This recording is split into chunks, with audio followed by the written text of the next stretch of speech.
Assalamualaikum warahmatullahi wabarakatuh. Perkenalkan, nama saya Konita Sabrina dari Prodi Pendidikan Bahasa dan Sastra Indonesia semester 1 dengan NPM 2488201040.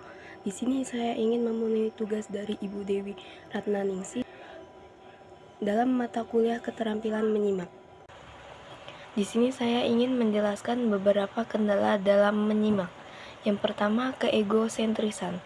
Keegosentrisan dalam kendala menyimak merujuk pada kondisi di mana seseorang lebih fokus pada diri sendiri dan sulit untuk memahami perspektif orang lain.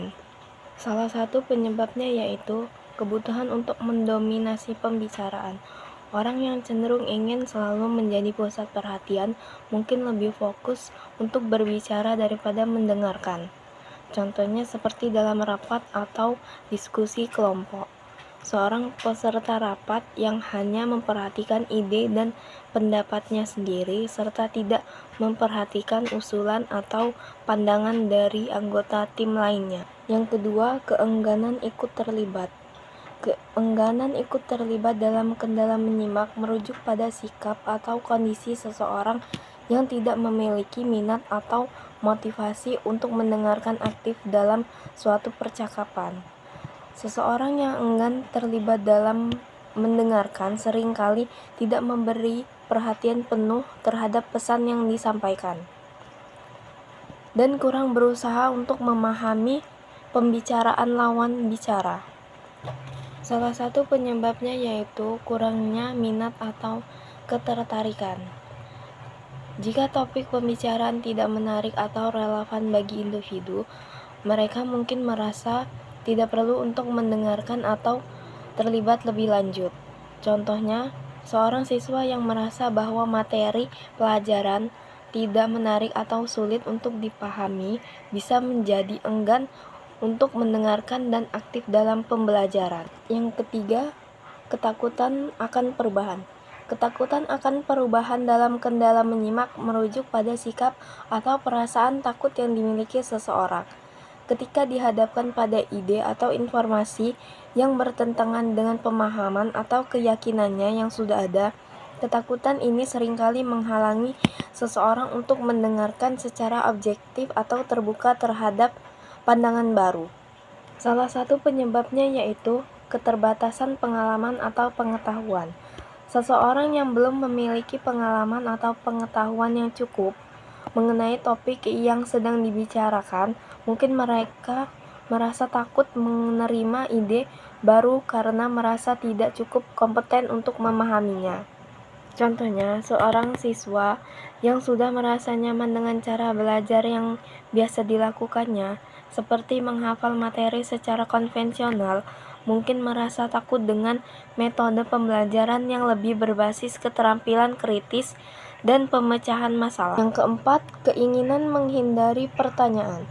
Keinginan menghindari pertanyaan dalam kendala menyimak merujuk pada situasi di mana seseorang tidak ingin menjawab atau terlibat dalam diskusi lebih lanjut dengan cara menghindari pertanyaan yang diajukan oleh orang lain.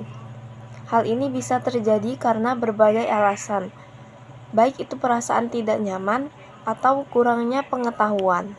Salah satu penyebabnya yaitu rasa tidak punya jawaban yang memadai. Seorang mungkin merasa tidak yakin atau tidak tahu jawabannya atas pertanyaan yang diajukan, sehingga mereka menghindari untuk memberi jawaban atau bahkan menjawab dengan cara yang tidak langsung. Contohnya seperti seorang siswa yang tidak mengerti materi pelajaran yang sedang diajarkan, mungkin berusaha menghindari pertanyaan yang diajukan oleh guru. Mereka bisa merasa malu atau takut terlihat bodoh jika mereka mengungkapkan ketidaktahuan mereka. 5. Puas terhadap penampilan eksternal. Puas terhadap penampilan eksternal dalam kendala menyimak merujuk pada situasi di mana seseorang terlalu fokus pada penampilan, sehingga mengabaikan apa yang sedang dikatakan. Dalam hal ini, seseorang merasa puas pada aspek eksternal. Salah satu penyebabnya yaitu fokus berlebihan pada penampilan fisik. Beberapa orang cenderung lebih memperhatikan penampilan fisik atau gaya berpakaian seseorang daripada isi percakapan itu sendiri.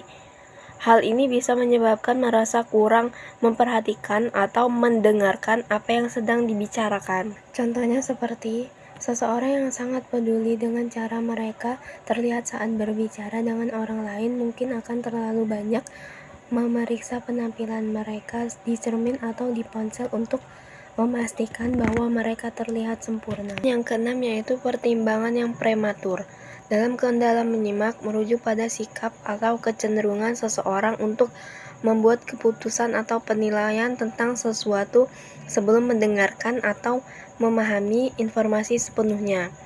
Salah satu penyebabnya yaitu membentuk opini terlalu cepat. Seseorang mungkin sudah terbiasa membentuk opini atau kesimpulan cepat berdasarkan informasi yang terbatas. Kemudian yang ketujuh yaitu kebingungan semantik. Kebingungan semantik dalam kendala menyimak merujuk pada kesulitan dalam memahami arti atau makna dari kata-kata atau kalimat yang digunakan dalam percakapan.